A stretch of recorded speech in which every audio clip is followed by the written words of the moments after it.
Hey guys, I'm Hallee, and I'm Jamie. and this is Literal Nonsense. Hey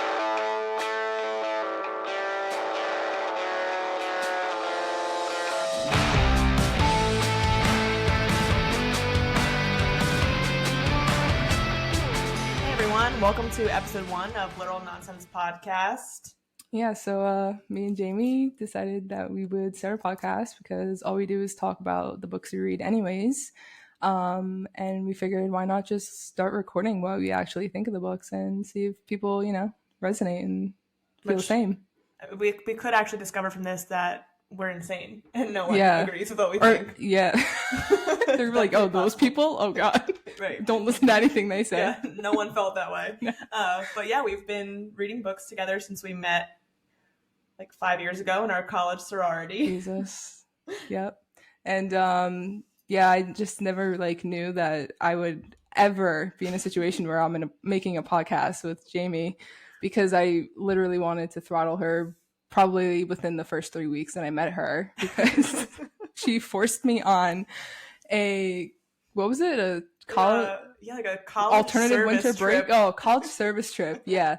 Not religious. It was to help animals, but I brought her into the middle of the jungle. Yeah, we were in the literal jungle of Costa Rica and doing manual labor, sleeping in a shipping container. Mm-hmm. And I'm not one to rough it, but we roughed it, and I actually ended up having a way better time than Jamie did. Hallee wanted to leave the first day, and by day 5, she wanted to move there, and I was crying on the hammock, talking to my now fiance. So it's full circle moment. But yeah, since then we've been friends because we trauma bonded. Yeah. And now we read books together. So we figured if we have a 2-person book club, you guys may as well, be involved in it. So our first book that we're going to be covering, we're in school. The first book we're going to do is A Court of Thorns and Roses by Sarah J. Maas, SJM, however you pronounce her name. She's great. So we're going to have all the books in the series, but we're starting off with the first one, and we split the book in half. So there will be 2 parts. Right. So we're pretty much covering the first half of the book roughly in this podcast. And we just wanted to give a little disclaimer before we get started that... Because you always need a disclaimer for everything. Always. We're probably going to pronounce things wrong. All of them. All the words wrong. We don't want to hear it. We know. We'll try our best. I don't need the criticism. Right. We're doing this for fun, guys. So aside from that disclaimer, also, we're doing this book. We just reread the whole series in preparation for Crescent City 3 coming out. So we're doing this as a reread. So we will be telling the story and our reactions. We'll discuss our reactions our first time reading and our second time reading. But we're also going to reference things for the whole series. So if there's something that was a little foreshadowing or how it relates to the series as a whole, we will be discussing those spoilers. So it could be with warning or without warning. So just to let you guys know in advance. So let's just get ready to rumble. Let's go right into it. Yeah, so book 1 opens, and we have this young huntress in the woods. She's out there starving and hunting for food. Within the first few pages, you realize that she's a human, and she's discussing the fairies and the threat they pose and just how evil they are and how people's view of them is just that they will kill you and they're very dangerous. You talk about fairies to give your kids nightmares. They're not good. They're not good. They're not the happy little They're just Tinkerbell. Misunderstood. Yeah, I mean, they're super hot, but we'll get there. So in the beginning, though, they're bad.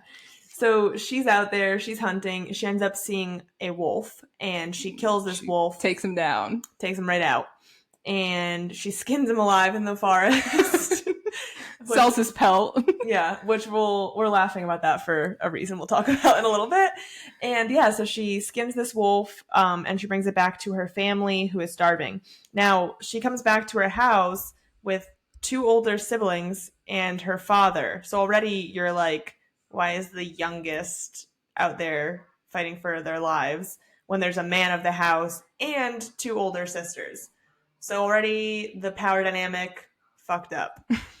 So we meet Elaine and Nesta, and already Elaine is described as being lovely, and Nesta is described as being cold. She's way colder than cold. Yeah, she's just a bitch. She's terrible. Not a nice person. The worst. And speaking of her being the worst, as we just mentioned, that Feyre, who was our main character, you learn her name. She asked Nesta to go chop wood after she again just risked her life in the forest. Mind you, to cook the wolf that she just took down so they don't starve. Right. She's like, hey, I need firewood. And Nesta's like, no. No, thank you. Which is like, bad look, sis. Like, terrible older sister. Like, she literally brought you home meat and she's making sure you stay alive. Right. And you can't even chop one measly piece of wood for her. Right. And like, go chop the fucking wood. So first of all, I also feel like, was there a reason? Oh yeah, she said, I hate chopping wood. I always get splinters. Like, girl, your sister can be devoured by all those monsters in the woods and she just took out a wolf and you're like, no thank you. So yeah, so you're gathering the kind of people that she lives with. And again, she has a father. He is crippled, so that I guess is a reason for why he's not hunting, but it's an excuse. Right. Unacceptable. Like, not great. So fine. So yeah, so they ended up eating the food she caught for them. Great, lovely. And so as they get talking, you could see the tension in the family. They're all kind of just talking about Nesta's trying to get married to get out of this bad situation. And just things are not good. The family does not seem like a happy little tight-knit unit. So that's how our story begins. And then as we get going, we end up going to the village in their town. And in that chapter, we end up meeting a few characters. So we meet the mercenary. And so Feyre goes there and sells the wolf pelt to her. She ends up paying her extra for it. And I don't know about you, but I felt like reading with my first read that the mercenary was going to be like a big character. Yeah. Yes. And like, guys, she never comes back. Like, ever. Yeah, I don't know. And I just always had thought, like, this woman saved her. She gave her extra money. Yeah. No. She never comes back. So. You're done. Weird. I mean, I guess maybe she does come back. I don't know. But not any books written yet. And so while she's in the village, we learn about all the history of the Fae. Yeah. So these Fae, apparently, like, if you go into like their side of the wall, they say it's like where no mortal dare to go. And right. So if you go over, they like kill you, they eat you, they make your life miserable, you become a slave, XYZ. But there's these people walking around. They're like, forget all that. These like acolytes, and they are called the Children of the Blessed. And they like idolize and worship the Fae. Right. So basically all the things. It's a cult. Yeah. But like all the things that Hallee just said, like these horrible rumors about the Fae, like these Children of the Blessed also know that. And they're like, sign me up. I want to go. So they seem like. But they do say that, like, we learned some of the stories later on, like in the books. Right. And it's because they all wanted to escape some terrible situation. Kind of like Feyre. Right, but I feel like she's in a terrible situation, and she's like, you fucking nutcases. Like... Yeah, that's true. I mean, I would probably be a Children of the Blessed, so I can't talk. Are you waiting in the forest for your Fae to come grab yes, you? I am. So we learn about them. We also learn about some more world building. There was a treaty formed 500 years ago. That's when this wall was built, right? So in this world, there's a wall to the north, and it separates the Fae lands from the human lands. So we learn about that. And we also hear murderings of the people in the village, and they're talking about how Fae attacks have gotten worse in the last 50 years. So keep that in mind, friends. That is setup. That is what we call setup. It's really bleak and dreary. Like, you do not want to be living this life. Yeah, like, I feel like reading these chapters, especially after knowing how the books turn, like, I just imagine these chapters in like this like cold blue, like Twilight filter. Yeah. Like it's all just like blue. It's not good. Yeah. Didn't like Pretty Little Liars do that too? Like they kind of had like that. Yeah, they have like a filter. Yeah. Yeah, so like these chapters are like Twilight cool filters, like not happy. But also, I feel like when I first read the series, I was like, oh my god, this is crazy, da da da. And then as like the book went on, you're like, oh, what happened in the first book? Nothing. Like literally nothing. There's so much worse stuff that happens. It's just progressively more terrible. But I feel like even the worst things that happen in future books, there was at least like color. Like this is like black and white. Like this is just like bleak. Well, and do you think she did that for a reason? Because when she's over the wall? Yeah, like I honestly, this is just a testament to what a great author SJM is, because she really does set up this like bleak world. So even when bad shit happens in future books, like it's still like vivid. Yeah. Like this is just like, well, she's just a good writer. Barren. Yeah, well, there's not really much to say. Well, and that being said... And it's also kind of like from Feyre's point of view, too. Like, right. This is how she looks at her world. Right. And that's also a good point. And I think on the topic of Barren, right, we meet this guy, Isaac, who's Feyre's love interest, ? It's the guy she's screwing. Like, that's really it. In the hay. Yeah, in the hay, in a barn. Like, geez, we're really low-hanging fruit here.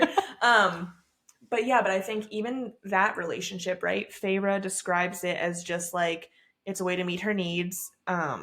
She says it's like the only escape, but even that escape doesn't seem like very joyful for her. Yeah. Well, I think she's like very cut off, like emotionally.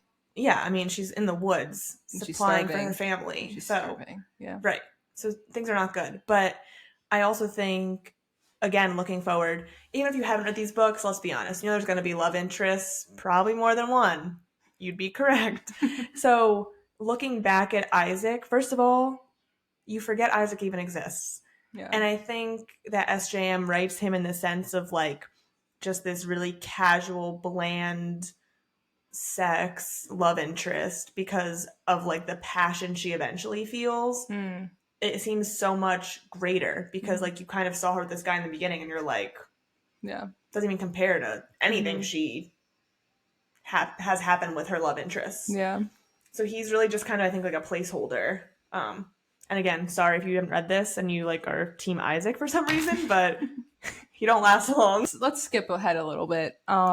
So after she comes back from the village selling the wolf, we know things are bleak. Things are shitty. So let's ramp things up a little bit. Yeah, so they're like all chilling at home. And all of a sudden there's a giant animal wolf creature thing like knocks down the door and is like, what do you say? Who killed him? Yeah, real dramatic. Yeah. And basically, he's like, pissed. That's like the true male rage, Yeah, he's raging hard. Yeah, so he literally knocks down their door, which, I mean, dude, it's a shack. Like, they're cold as is, and he's like, the door is no more. Yeah. So that's a little rude. Look how strong I am. Right. Like, rude. So he basically knocks on the door and he's just this talking beast thing. And in that interaction, Feyre finds out that the wolf she killed was a fae. And she does debate that in the beginning. Like, is this a fae? Yeah. And she's like, nah. Yeah. She's like, well, it's going down. And guess what? It was a fae. And yes, I just looked as well. So yeah. He did bust down and just said, who killed him? Oh, yeah, see? Anyways.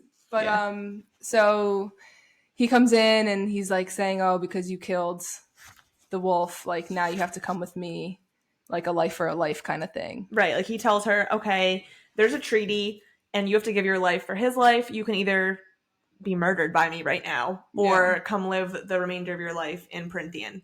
Prythian. We're going to say it different. Both of us, doesn't matter. And so he says this treaty and even she's like, I've never heard of this treaty.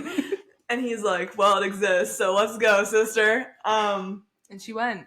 And so here's my thing with that. Like, again, when he knocks on the door in the book, she's holding a knife or whatever she's holding to defend her family. Yeah. And again, the youngest girl. Like, are they not embarrassed? Yeah, they were cowering in the corner. Like, how fucking pathetic. I don't care. Okay, the dad can't walk and hunt, fine. you can like prop yourself up on the table and like at least make an effort to like look like you're trying, you know? They don't care. Right. That's So, it. and basically, they're like, yeah, see you later, Feyre. So Yeah, she's like her like, dad encouraged her to go, so she was like, "All right, I'm going." And then he stole her in the dead of night and right. took her into his land. Yeah, and I will say, although they willingly let her go, which is messed up, her dad does have some nice parting words for her. Mm-hmm. You know, he says to her, "You were always too good for here, Feyre. Too good for us, too good for everyone." Which, like, yes, you made sure of that by doing absolutely nothing. Great. But then he does say to her, his last word to her is, "Feyre, you go somewhere new and you make a name for yourself," which I think is just so smart of SJM because she does make an actual literal new name for herself. So I think that was just such like a nice little like, ooh, like on the second reread, you're like, nice. And she does. Yeah, and you're just like pumped for it. You're like, fuck her family. Get out of there, Feyre. Better shit is waiting for you. Yeah. Grass is greener. Right. Literally. And so, yeah, so he drags her into Prythian. Prythian. Okay. So, yeah, she's over the wall. She's in the Feylands. And immediately the imagery completely changes. Oh, my God. Everything is so bright. Mm-hmm. Like, the grass was greener. Literally. And, like, she even says that. Like, she's like, well, I feared them my whole life, and it's so pretty. Yeah. And everything's nice. Like, she literally rolls up on this horse to a beautiful... After being in a coma. Right. Because they knocked her out before. Yeah, magic. To a beautiful, like, sprawling hill manor with, like, flowers. Yeah. Mind you, it's winter at home. It's like giving, spring. Like, yeah, it's giving, like, French countryside. Like, yes. Mm-hmm. And she's like, huh? And she's like, oh, it's, like, warm. Like, I don't know. It's, like, -20 back home. I, like, walked for a day, and now it's spring. There's butterflies. Magic. It's great. And... so even though, which I think is crazy, even through all of that, right? She even admits to it, like, oh, I feared them. I thought it'd be, like, terrible, and it's beautiful. But she's still plotting her escape. Yeah. Like, she wanted to get out. Because she had that vow to her mom that she would take care of them. So her mom was dying, right? She's on her deathbed. And I guess she chose Feyre to be the one that, you know, she was like, you have to take care of them, you have to provide for them, like you have to do it for them because no one else is going to do it. So Feyre has in her mind that like, this is why I'm going out every day into the woods to kill these animals, is so that, you know, we don't starve, because ain't nobody else in the house going to be doing that for them. Right. So I guess that is a good point, that she wants to escape because she wants to fulfill that promise to her mom. But like you just said, it's crazy that she chose Feyre. She was like, my husband and my other 2 daughters, useless, not doing anything. Right. So yes, that is a good point. And so now she's in Prythian. That's it. And so as we get into Prythian, we see the beast in human form. So she's talking about him. It's this beautiful blonde-haired male. So right off the bat, blonde. I'm like, oof, okay, here we go. It won't last long. Right. But she's taken with him. And on top of him being blonde, one of the things she notices about him is he's wearing this mask. And he's just into masks, man. I don't know. Right. And she even says, she goes, oh, it must be some weird Fae fashion. Yeah. She's like, all right, dude. Actually, you're at a masquerade. Right. And she's like, didn't you get the memo? Right. She's like, I'm underdressed. Right. And so he's wearing a mask. He's beautiful. And then we're introduced to this stranger who's also wearing a mask. Everyone's wearing a mask, even the handmaid. Yeah, even all Alice. Yes. So we're introduced to all these people, right? She comes to Spring Court. She sees these 2 males wearing masks. And also what's really interesting, what we noticed on the reread, is we find out the blonde male, the beast, is Tamlin. And this red-headed male with a scar down his face, his name is Lucian. And we don't learn their names from introduction. No. We learn them in conversation. It's almost like they didn't want her to know their names. Yes, but it's like, did you not think she was going to find that out eventually? Yeah. But yeah, there's no introductions, there's no politeness. They introduce her handmaid, Alice. Hmm. That's it. They're Yeah. like, not us. It's not like, hi, I'm Lucian, or hi, I'm Tamlin. No, she learns I'm in the, Tamlin, the one who, stole you over the wall. right, no. Now you're mine. Yeah, no, he doesn't do any of that. So we learn these three people's names indirectly or directly. We see they're all wearing masks. She thinks it's just some weird fashion. Okay, great. So now, on top of that, when we do meet her handmaid, she's the only one who seems to be even being remotely nice to Feyre, right? Like, Not like super nice, though. She's not being as cold, I guess you could say. right. She's still like a little sassy, Yeah. which I like about her. Yeah, for sure. But what I like about her is that, she shows her to her room. She, whatever, shows her the ropes, where she's going to be. And you had made that point that she's the first one to tell her, like, no matter what you hear, where you are, or whatever, just keep your ears open. Yes, and I think with Alice, right, she's the only one kind of cluing Feyre in this early to, hey, there's shit going on. Keep your ears open. Be aware of yourself. Again, she's the only one who, yes, she is a little cold, but she's cluing Feyre in to stuff is amiss. Be aware. The other two, again, didn't even introduce themselves. Yeah. And are just like, all right, Yeah, see you later. The vibes are like definitely off. Yes. And I don't think you can blame it on like, hi, I'm the newcomer in your home. No, vibes are off. Yeah. And so they basically leave her with Alice and are like, hey, all you got to do is join us for dinner. Okay, great. And so Alice helps her get ready, whatever. She refuses to wear a dress. She does. She says no. And the reason for that is she's like, how can I escape in a dress? Yeah. I need to bring pants so I can run away from these fucking freaks. Yes. And so she goes downstairs and automatically Tamlin tells her hair is clean. And you're like, what? Like, what the fuck was that? No, you took a shower today. Great. Yeah, and even Lucian makes a comment and goes, yeah, he's a little rusty with females. Like, he's like embarrassed for him. Like, he's like, dude, brutal. Like, that wasn't even close. You couldn't even say, like, oh, you look nice now that you showered. Like, it still could have been the same vibe. Just not that. Yeah. Imagine a guy told you, like, on your first dinner, hey, your hair is clean. Like, what do you do with that? Gotta go, bro. Yeah, and I think she also is like, thanks. Like, okay. Yeah, I think she just like didn't know how to respond. No. She's probably like, what in the hell? Like, here was this giant beast, like, just like abducted me from my family, and now he's complimenting that my hair is clean. Mm-hmm. And on top of his lame ass compliment, he also, in this dinner, strongly underestimates her. Yes.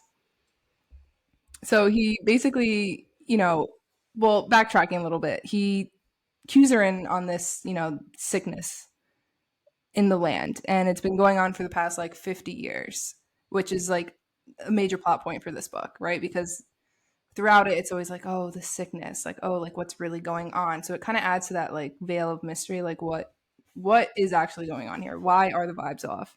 Mm-hmm. And basically he goes into why they're wearing masks is a part of the reason why the sickness is here. So a part of that is like all his powers are reduced, and so it's like they're all very diminished. Right, and he even says like, cool, we've had this sickness here. These masks are stuck because of it. My powers are, low, as are Lucian's, as are pretty much everyone in our court. And so we're kind of clued into that. And she's learning just a little bit about them in their dinner, right? And they're also trying to learn more about her as well. Yes. But they say that, but not really. Like, they say, oh, we're trying to get to know you, and they're asking her questions. Well, they ask her about the barn boy. Yes. Are you in love? Right, and that's so weird to me. And like, that's one of the first questions they ask her. And she even says, is this really what you care to know about me? If I find you more handsome than human men, and if I have a man back home? And she's like, this is weird. Like, they just stole me and they're asking about this man back in my village. Yeah, I don't know. It's like that.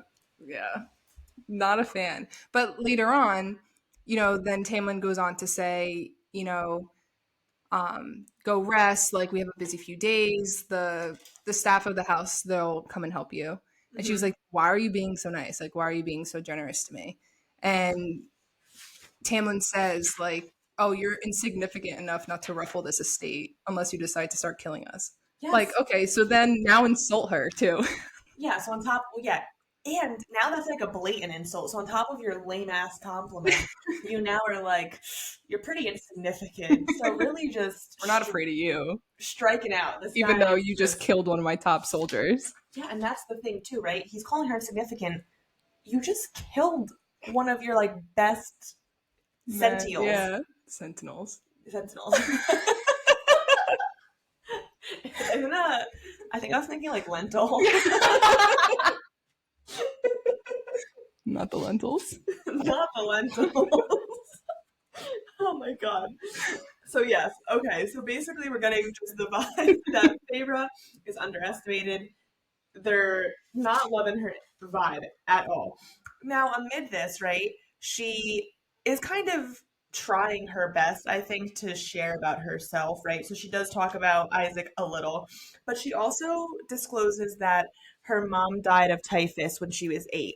So now, on the first read, you're like, cool, plot.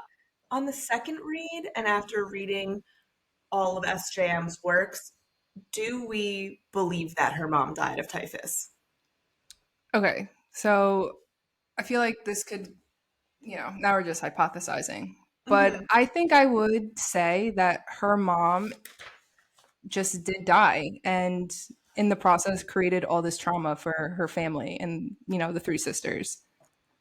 Yeah, and so we're going to discuss future books. So, spoiler alert, if you don't want to hear it, just skip ahead a little bit. But, right, so Nesta does mention, yes, the mom, she resents the father because when the mom was dying, he didn't do anything to save her while she was like rotting away in bed. So, yes, okay, that does point to the fact that maybe she'd really die of typhus. But I don't know because we have seen a lot of theories online. Yeah, so there has been word that, maybe their mother was a fairy, whatever you want to call it.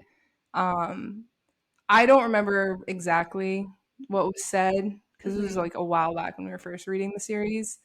But people were saying like just the way that things were connecting and, maybe she was chosen because of the Fae blood that runs in her veins. Right. And again, spoiler, so skip ahead if necessary. But as we learn more about Nesta and Elaine and the powers they manifest, what are the chances these 3 human girls manifest these such powerful Fae identities, right? And I just. But however, I do feel like, I don't know, because we do find out that Feyre has her powers because she got it from all the High Lords. And they were made, right? So so it could go either way, right? Maybe she did just die of typhus and this is all theory for no reason.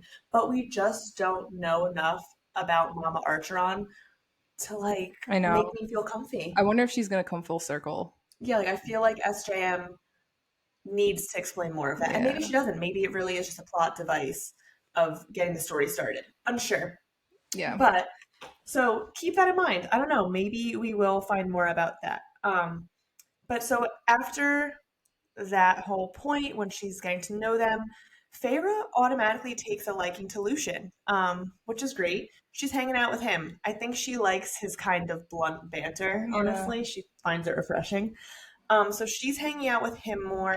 And amid their hangout, I think he's also less scary than Tamlin. Agreed. Like the way he's described is like more, maybe like approachable. Okay, I could see that. Yeah, he just seems friendly, like a little puppy. Like I think I would gravitate towards Lucian way before Tamlin. I just hate blonde men. Okay. Sorry if you're a blonde man. I'm like, ooh, a ginger, fiery. Her fiance has all the dark features, so go figure. Right, so that's okay to say. So she is hanging out with Lucian. Who knows why? Maybe she has a thing for gingers. I support it. And so when they're hanging out, Lucian mentions a her. We don't know who this her is, but it was very vague and kind of like, ooh, what's that about? Now, also, funnily enough, when she's hanging out with Lucian, our little Tammy boy is getting a little jealous. Yeah. Which is funny because I think he almost feels this entitlement, like, why is she not hanging out with me? Which I just think is an interesting point. Um, so yeah, he's a little bitter about it. Well, we'll stay bitter, loser. Right. Like, maybe don't compliment that her hair is clean. Amen. Read a book. Correct. Watch Love a video. And then as the story progresses, now we're kind of getting glimpses into, what it's actually like here in Prythian. Yeah, it's great. It's beautiful. The spring court is the French countryside. But now we're getting introduced to some monsters. Mhm. So we first meet this one called the Bogey, Mhm. the bog, whatever you I want say to call bogey. it. Bogey, right? I do. I think it's called. It could be wrong, Whatever. but that's what I say as well. Whatever. So she meets the Bogey, and after that, she meets the Puka, Mhm. and which is I thought was interesting that the Puka can shapeshift or whatever it is. So he comes in as her father, and she sees him through the window, and she's like, "Oh my god, my dad came to save me! Like I have to go out and meet him and go home with him." Yeah. And Tamlin's like, "What the hell are you doing?" And she was like, "My father, he's out there," and he's like, "Are you an idiot? Like no, like." That's what the Puka like. Well, because even Tamlin's like, you moron. A, your father's crippled. B, he would never come save you. So, like, poor thing. Just broke her heart. But yeah, so she's seeing all these like spooky fairies, which also, yeah, the fact that the puka can shapeshift like that, like spooky. I don't like that. I was almost more unsettled Happy by Halloween. that. Yeah, happy Halloween, all. I was more unsettled by the puka than the bogey, I think. Just because the bogey, like, don't look at it. Cool, keep it moving. Yeah, and you know what? I remember the first time I was reading this, I was like, "There's no way in hell her father is here right now." Like he just let her go with this beast, and now all of a sudden he knew where to come, and he's showing up like in the back of the manor, and is like, "Hey," like waving at her like through the window, and she's like, "Oh my god!" Like peeking out, like, "Oh, how am I gonna get out of here?" Right. Like just I don't know, insane. But going along with that, so they're obviously spending a lot of time together because really it seems like there's only 4 people in this house. Her, Alice, Tamlin, and Lucian. Right. She has no one else to hang out with. With like, okay, this giant manor, and it's just the 4 of them. Sus. Like that kind of sounds like the beginning of like a murder mystery. But anyways, so we start to see that Feyre is starting to have some compassion for Tamlin The end of it all. yeah, she's starting to really be in the Stockholm syndrome kind of thing because Tamlin had to go out and kill the Bogey, right? And I felt like he was like painted like the pained male, you know? Yes. And of course, I think I agree. She's having compassion, which again, that's how you know it all goes downhill.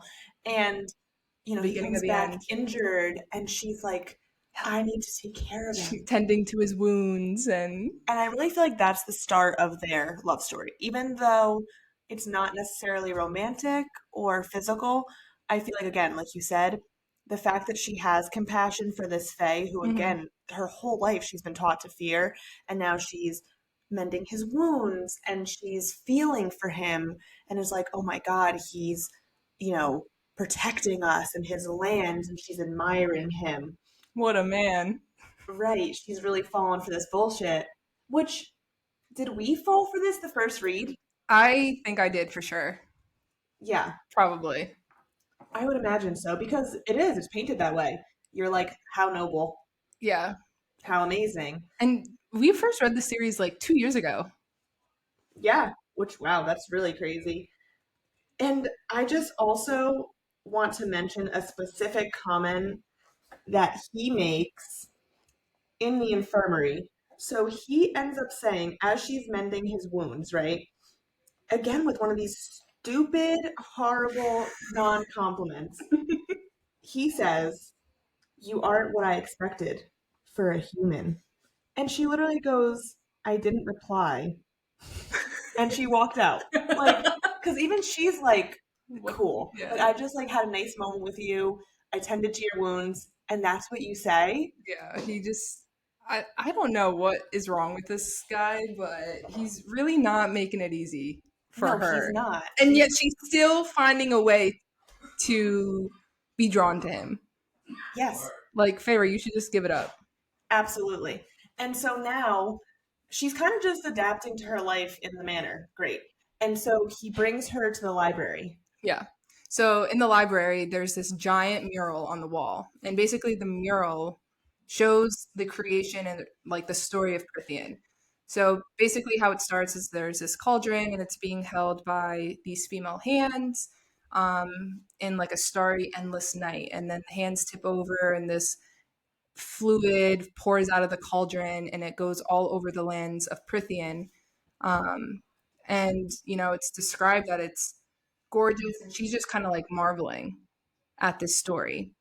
And from I feel like from a reader's perspective, it's almost like, okay, like we're in this one part of Prythian and like, yeah, it's nice, but there's this whole other area to it. Because if you look at the map in the beginning of the book, her lands, like the mortal lands, is like a very small sliver.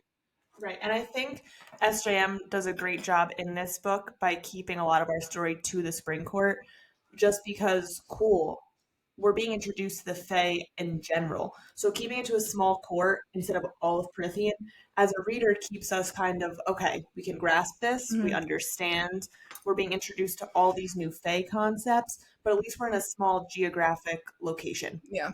And I think that makes it easier. But I think this More is palatable, absolutely. And I think this map is our first introduction into the fact, okay, there is more. There's a lot more to Prythian. And there's a lot more that she's not being told. Absolutely. And I think she's starting to be aware of that, right? And so as she's in this manor, she's starting to realize, hey, I'm a little pissed that no one is giving me any answers. None. She's like asking things. She's pretty much just going through her day, waking up, required to go to one dinner at night, and that's it, just roaming around. Yeah, she like walks through the gardens. Yeah, like how Alice braids her hair for her. Like she's not really doing much. right, which sounds lovely for like maybe 2 days. Yeah. But she's like, okay, like what is happening? And so she's pissed she's not getting answers. And so she goes to Lucian and she's like, hey, how do I track the Suriel? Which is this breed of Fae that basically has to answer any question truthfully, right? They're bound to answer your questions with truth, and kind of if they won't give her answers, she figures the Suriel will be able to. And so Lucian tells her how to track the Suriel, and so she tracks it, and she captures this, our favorite gossip girl. And he didn't believe that she would be able to catch it. Right, again underestimating her. Yes, exactly. And so she snares it with a raw chicken and a snare. Yeah. That's it. She's like, cool. And mind you, didn't he say in the book, like, oh, like, if hypothetically, like, you were to catch it, like, I'll be around if something were to go amiss. Right, yes. He does say that. And he's not there when something goes amiss. And he does mention, like, he hesitated and he apologizes because he's almost like, I think he battled with himself about, maybe she's almost legit. Well, I think he almost wanted her to not die. Oh, shit.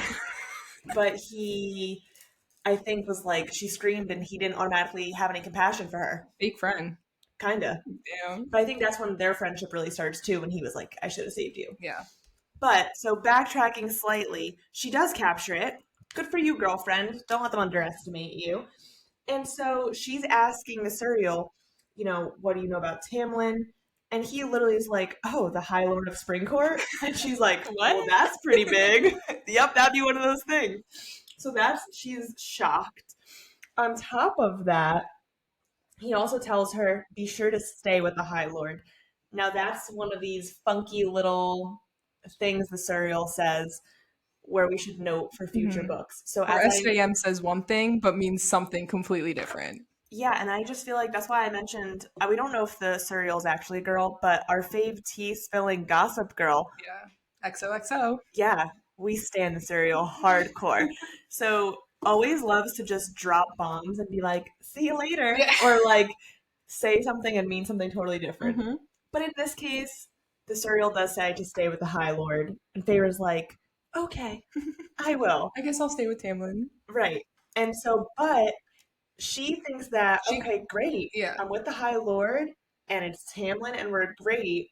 But we also learn more from the Suriel. Yeah, so she kind of gets like a little bit more than what she bargained for. So the Suriel, like, tells her about Tamlin and all this shit, but then he goes on to be like, oh yeah, and did you know that there's this king across the water and he rules Hybern and he's a high fae, but he's not a high lord. No, he's the king.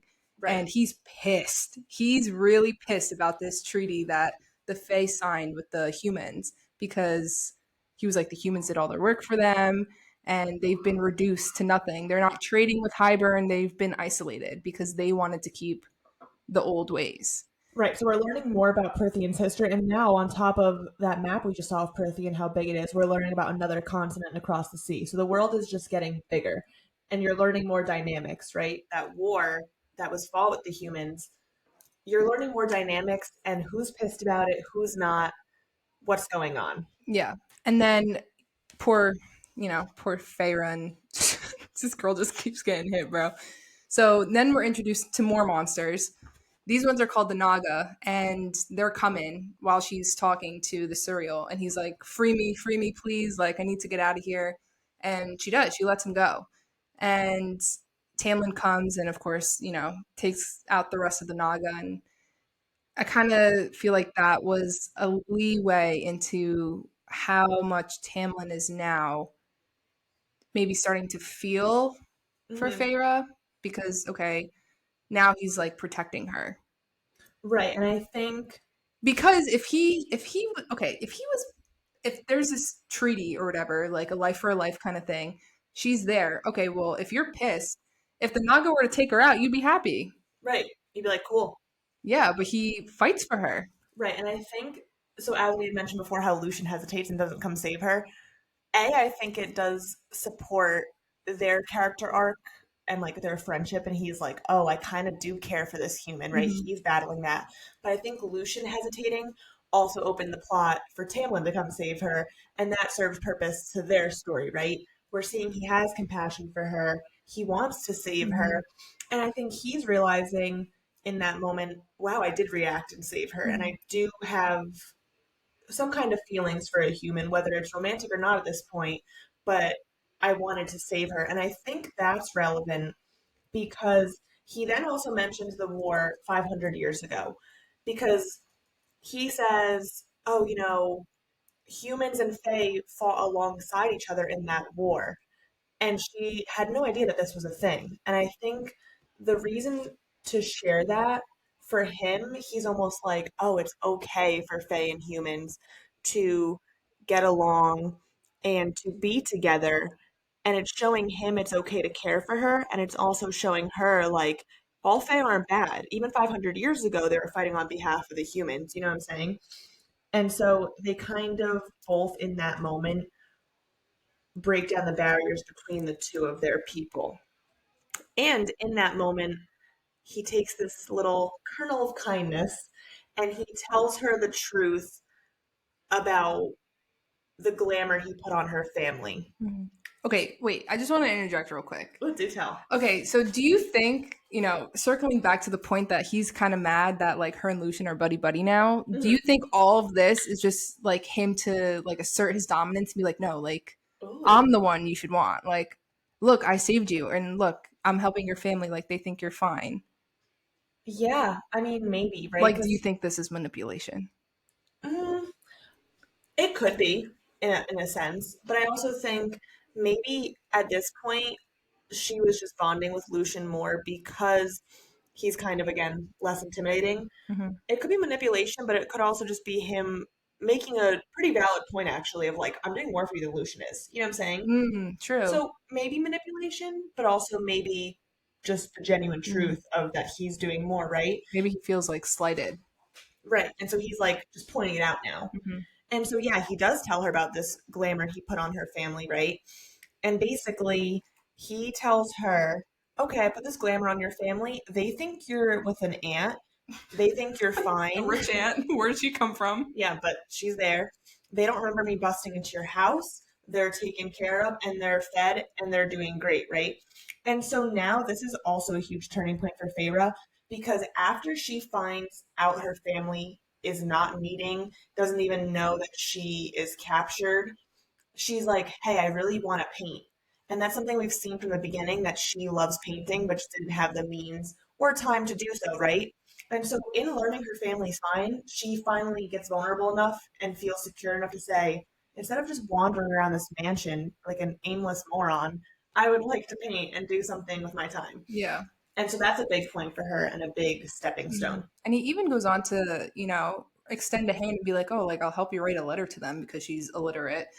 And she's like, leave me alone. Like, I don't need your help. And he's like, well, I'm not insulting you. Mm-hmm. And he was like, for a girl who could take down a fairy in wolfskin and snare the Suriel and kill 2 Naga on her own, like, they're fools for not seeing it. Meant, like, talking about her family, like, how could they not realize, all that she was doing for them? And, they got real vulnerable and he was like, do you even know how to laugh? Because, she's been going through such like a harsh exterior because she's had to be hard. And I think that's a huge point for him as well, right? Because we've mentioned several times he underestimates her. And I think finally he's like, wow, she did kill Andres. She did snare the Suriel. She did kill 2 Naga. And I think he's kind of hating on her family, but like he was doing the same shit. Yeah. But it's nice that he's like, oh, this girl's kind of legit. Yeah. Like, oh, met my match. But, so after they have this nice little vulnerable moment, let's just amp things up a little bit more. So out of nowhere, it's like the middle of the night, right? Yeah. And Tamlin, is it Tamlin who hauls in this like dying fairy? I think him and Lucien, yeah, they're just, the wings are ripped off. No, Lucien had to leave. He was gonna throw up. Yeah. Pussy. Poor guy. But so Tamlin hauls in this fairy, the wings are gone, and Feyre, instead of like cowering in a corner, she like runs up to him and holds the fairy's hands, and he's saying like, I don't want to die alone. And she was like, I'll be right here, like, don't worry about it. And at this point they both know that there's no saving this guy. And I really liked how Sarah J. Maas incorporated this prayer, the cauldron prayer for like when somebody dies. I just think that like that was like a nice little, I guess, kind of showed how like, they're these scary people. Again, just to further that point that they're not who they're painted out to be. Right. These Fae aren't these soulless creatures. They're actually very spiritual. And I think we learn more about the Fae in this moment, but we also see Feyre's character arc, right? She, again, believed all those things about the Fae, that they were these scary, soulless monsters. And now here she is holding this fairy's hand as he dies. And I think that's just showing that she's growing compassion for the fairies in general, right? Yeah. And that continues on after the fairy does pass and she's talking to Tamlin. She apologizes for killing Andres and she says, I'm so sorry. So we see her growing too and having remorse and starting to feel for these fairies. Yeah. And she even goes on to say, like, I'm so sorry I had like all this hate in my heart. Like, I wish I could undo it. But then he doesn't even say anything. He walks away. Yeah, they're both not great with the compliments or communication. No. See a therapist. Okay, so then after Feyre helps the fairy and all this blood, Tamlin, of course, is like, let's go on a nice outing. He's trying to put the moves on her. He's trying to woo her. After this traumatic experience. Oh, yeah, we want to go out? Hey, why not, right? So Tamlin takes her to, as he quotes, his favorite haunt as a boy. Of course. Wow, swooning. So it's this, was this pond of starlight? Yeah, and she makes a comment to him saying, oh, it looks like starlight. And he's like, because it is. So romantic. And he even goes on to say, like, this is Prythian, like, anything is possible. Right. Or nothing is impossible. Right. And there are theories about this starlight pond. Could it be something more? Is it just a nice little area on the spring court? We don't know. But I think it's just worth mentioning that people do theorize, like, could this be something bigger? Yeah. And while they're at this pool, Tamlin's like, oh, like, let's go swimming, unclothed and jump in. And she's like, what? No, I can't do that in front of a high lord. Oh, she's like all modest. Right.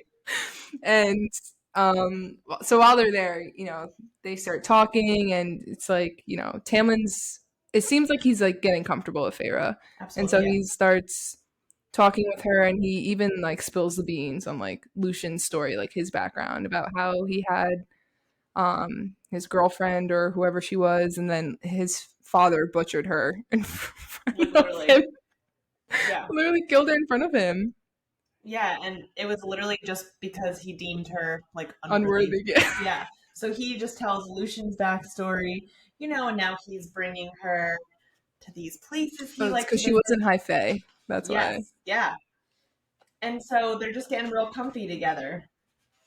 And on top of that, which I find this part just brutal, he is like writing her little limericks and poems, which I'm just like, I think even my first read, I was like, ooh, that's a little corny. Yeah. I was like, don't really like that. And then the second read, it's just unbearable. Yeah, it's like, you're not cool, bro. Right. And so we do. But they're not even like nice. No, they're like dirty and funny. Yeah. So it's just corny. Yeah. I don't know. But on top of them getting comfortable, and I see that, and I guess some part of me respects it, but Tamlin's only telling her things that are convenient for him. So he tells her Lucian's story. He tells her, oh, here I visited here as a kid, like kind of trying to be vulnerable. But that being said, he's also then going forward telling her like half truths. So he eventually opens up to her, which quote unquote, and he tells her, oh, my brothers and my father were killed by an enemy court's high lord, right? And so that pisses me off. So spoiler alert, again, if you haven't read the series yet, skip ahead a little bit. But we find out later on that was Rhys and his father who do that. And there's a whole backstory in the sense of Tamlin and his family killed their mother and sister. Yeah. So you're saying this pity story. Like, feel bad for me. Yeah. And it was your guy's fault. Yeah. So he's telling her things that are convenient for him. So again, now we're all good. No more spoilers for the moment. Back into it. So he talks about that. He talks about his family's death. Convenient for him. Then he also mentions this thing called Calanmai. And he goes, oh. Good old Calanmai. Right. And he goes, the party to be at. Right. Well, she can't be at it. No.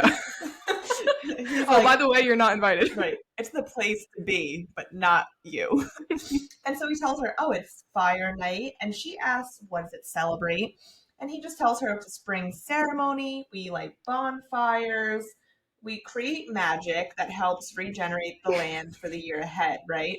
Now, number one, I want to mention, I really appreciate how SJM coincides her holidays for the Fae with different pagan holidays, and different things like that, because I think it's just really cool, and it's a little truthful aspect to her story. A little twist. Right. And so Feyre, after he mentions that, she goes, how do you create the magic? And he says, there's a ritual, but it's very fairy. So again, mentions this, right? She's like, oh, cool, he's opening up to me about Fae culture. He's lying, like he neglects to tell her anything about it. Which we will get to. Yeah. And so the fact that he's neglecting this, you're a piece of shit. Like, just saying. You suck. So yeah, so that's my beef with Tamlin. I think the fact that he is quote unquote opening up and being vulnerable, but like, cool dude, it's where it's convenient for you. And then you're neglecting mentioning things that make you seem bad when, yeah, there's parts of you that are kind of shitty. Yeah, a lot of parts. Right. The bad is outweighing the good from the reader's perspective. Absolutely, yes. All right, so enough about Tamlin and his foolish ways. So many. So now we're introduced to like another monster at this part. So many monsters. So many. So we meet the Adder. Mm-hmm. And the adder is this disgusting, foul creature. And Tamlin like tells Feyre like to go away, like whatever you hear, don't come out, whatever. And so he's having this conversation with this creature, and there's mentions of a she. Again, right. And Lucian had mentioned a she, and now it's like again being brought up. yeah. And so Lucian and Tamlin are talking to the adder, and he's like, you speak so ill of someone who holds your fate in her hands. Mm-hmm. And it's just this again, this mystery of like, okay, what the hell is going on? Like, I can only imagine Feyre being like, every time something crazy's happened, I'm shoved out of the way, and afterwards they're not elaborating on what was going down. So time after time again, she gets shut out. But for the reader, I feel like this is very pivotal because now it's like, okay, again, re-emphasizing like this she. And the adder's like, okay, like don't worry, like your time will come. And Tamlin's like, fuck you, bro. Right, and you just said it's pivotal, and I completely agree because even the chapter ends, and she says, I trudged back to the house, contemplating who this she was to make Tamlin and Lucian so nervous, and to command that thing as her messenger, right? So she's also starting to be like, what's going on? And so we end the chapter with that and kind of have this contemplative space and then in SJM fashion, it's Calamai Day. So it's like, forget all that. Let's figure out what this is. This book is like very hot and cold. It is. Now that like we're talking about it, it's Yeah, like something very sad and tragic, and then it's like, oh, now we're dancing. And right. And it's always like chapters are very contradicting, I guess. Like the Fae will have his wings ripped off, and it's like, hey, let's go see some starlight yeah. ponds. Or like, ooh, what's this mystery? Well, now we have Calamai, so who cares? But it's slowly like building off of Yes. each other. It's almost to the point where you get distracted of the overall mystery. Yes. But then it always comes back, right? And so today's Calamai Day. So forget that big mystery and let's just go into this. So Tamlin tells her, stay inside, do not come outside. He walks out. Even Lucian's like, yeah, you don't want to be there, bro. Yeah, and he walks out shirtless with a baldric across his chest. Like, give me a break. So whatever. So eventually she's like, yes, I'll stay inside. Then all these drums start beating and she's like, oh, I'm going. Yeah, she's like entranced. Right. And so can you just imagine her like as a human, like, what the hell's going on here? Like, let me join the club, Honestly though, if you're in your room and you hear like these like drums, like she was having FOMO. Yeah, I would trudge myself over there. I'd be like, well, this sounds like a way better time than I'm having in my room. So she runs over there, and of course, immediately she gets in trouble. So she runs into these three creepos, and it's basically these guys, and they're trying to grab at her. They see she's vulnerable by herself, and things are not going to end well. Yeah, exactly. But yes, then our Savior comes. Our Lord and Savior. Our Lord and Savior, Jesus Christ. That's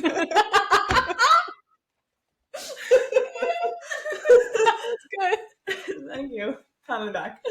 So, well, we don't know his name yet, I guess, in theory. But all you hear is that someone gets these guys away from her, and he says, there you are. I've been looking for you, said a deep, sensual male voice I've never heard.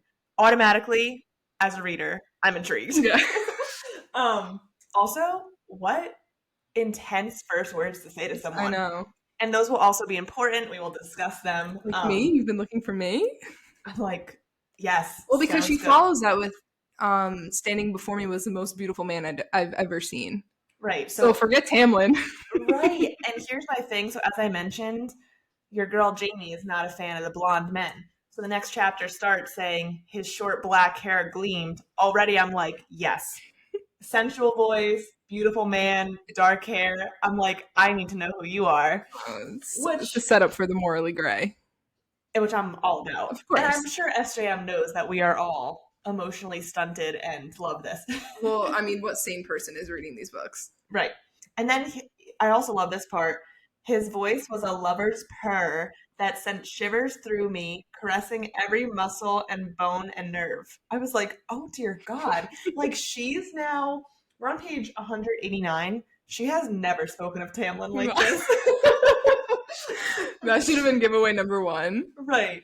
So again, I guess maybe spoiler, like we're big fans of this guy.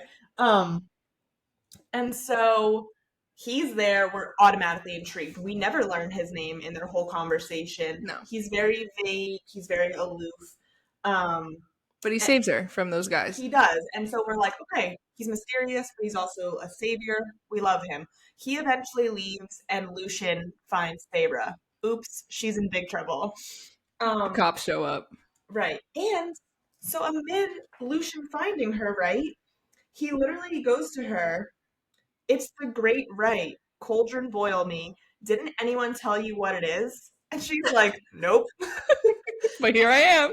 Because again, Tamlin goes, oh, we regenerate the magic. So now basically Lucian tells her, oh, we do this every year. And Tamlin allows this magic to enter his body. And basically he turns into a hunter. His sole purpose is to find the maiden. And from their coupling, magic is released into the earth. So basically, yeah, of course he didn't mention this to Feyre because he's going to go screw some random girl. Yeah. After they just swam in the Starlight Pond together. Right. So it's absolutely ridiculous. And he's like, oh, the ritual is very fey. Like, no, you're just a horn dog. Yeah, literally. So this is where my beef with Tamlin comes in. And she's kind of just shocked, you know? And so she, after this, Lucian goes, okay, you know what? Go back home. He can't see you here. Tonight's not for lovemaking. And she's like, oh, okay. So she goes back home. So inside this is where I have beef with Tamlin. Because, I mean, okay, granted, he's going to perform the rite. If this is his, like, sacred duty as High Lord, okay, whatever. And it's not like him and Feyre are, like, you know. Official, I guess, whatever. The lines are blurred right now. But, so, Feyre's in the house, and Tamlin fucking comes in like a monster. Guns blazing. Yeah, he's just, like, too hot to handle right now. And he's like, I smelt you everywhere, and I couldn't find you. And when he first sees her, I forgot this part. She's holding a cookie and he knocks it out of her hand. Automatically. No, not the cookie, bro. I would have been pissed. Yeah, same. But yeah, I don't know. He was just like on some possessive shit, and you had made that point. Like, are we intrigued? Are we disgusted? Right, because again, the first read, I'm trying to think back. Right now, I feel super icky, you know? Yeah. Because his possessiveness is something that's going to come up a lot in book 2, and we'll talk about that more. So now seeing it start here, I'm like, ooh, I'm getting the ick. But at the time, again, we love the morally gray. Yeah. So is this possessiveness where we kind of like, ooh, hot? I don't remember. And I feel like maybe, because up until this point, their tension and sexual chemistry is building. Yeah. So I may have felt like a little like, ooh, I'm intrigued. Yeah. Like finally he's showing like some... Right, because he's like, you know, his breath is tickling her ear. But at the same time, then he bites her and then I kind of lose it. No, I was pissed off. Like who... Like he just bites her out of nowhere. He snarls and yeah. Like... Yeah, he snarls like an animal. Bites her on the neck. Yeah. I had to reread that. I was like, wait, I forgot this happened. And she's pissed. Too. Yeah, because she's like, well, I mean, how would you feel? I mean, it does say that after he bit her, then he licked it.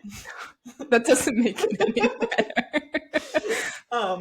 Now it's like, I don't know. I feel like he was dancing around like the whole relation, if you want to call it a relationship, the build up to this relationship with her, and then out of nowhere he's just like rips off the mask and is like, now you're mine. Like you didn't even like make out with her. I feel like a passionate kiss would have sufficed. Yeah, but then he follows that with like telling her like, oh, don't ever disobey me again. Who the fuck are you? Right. So that's the thing. I think the little possessiveness, like, oh, I looked for you, I was kind of like, ooh, hot. Then he bit her and I was like, that's a little much because you haven't even kissed yet. And then like a real kiss. And then he tells her, don't ever disobey me again. And I'm like, back the Yeah. fuck up. But she Take a also breath. does too. She says, don't tell me what to do and don't bite me like some enraged beast. And I was Yeah. like, You yes, go, girl. bitch. You go, Mhm. girl. Yeah, because I don't know. I just feel like he had the chance to make that hot and he didn't. Yeah. And Well, he has no moves. no, He has no riz. no, No riz whatsoever. none at all.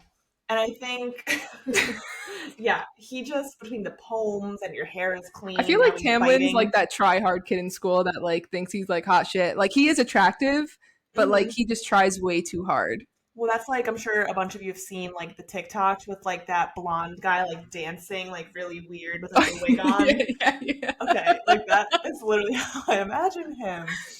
Like Didn't they use him in memes when he's playing his fiddle? Yes, yeah. That's Like it's that's just, what you're talking about, right? yeah. So I just hate it.